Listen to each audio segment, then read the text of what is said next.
खामोश गली के एक कोने में एक नन्हा सा बच्चा जमीन पर बैठा था।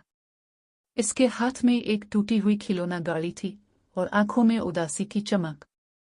वो गाड़ी को गौर से देखता रहा, फिर आहिस्ता से आसमान की तरफ नजरें उठाएं और सरगोशी की, काश कोई हीरो आ जाए और मेरी गाड़ी ठीक कर दे। इतने में आसमान पर एक अजीब रोशनी फैलने लगी। गिल्ली जगमगा अलिफाटे और फिजा में एक साया उभरा। यह सुपरमैन था, ताकतवर, रोशन और उम्मीद की अलामत। वो नीचे उतरा और बच्चे के करीब खड़ा हो गया। सुपरमैन ने मुस्कुराकर बच्चे के कंधे पर हाथ रखा और नरम लहजे में कहा, हीरो सिर्फ वो नहीं होते जो आसमान में अलिफाड़ती है।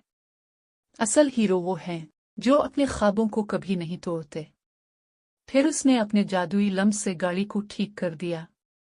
गाड़ी दोबारा नई की तरह चमक अलिफाटे और बच्चे की आंखों में खुशी के जुगनू रक्स करने लगे। वो कहा मारकर हंसा और गाड़ी के साथ खेलने लगा। सुपरमैन अलिफाड़ने को तैयार हुआ, लेकिन एक लम्हे के लिए राग कर मुड़ा और कहा, याद रखो, तुम्हारी मुस्कुराहट ही इस दुनिया की सबसे बड़ी ताकत है। बच्चा आसमान की तरफ हाथ हिलाता रहा और पुरजोश आवाज में बोला, हीरो वो है जो दूसरों के दिलों में खुशी बांटता है।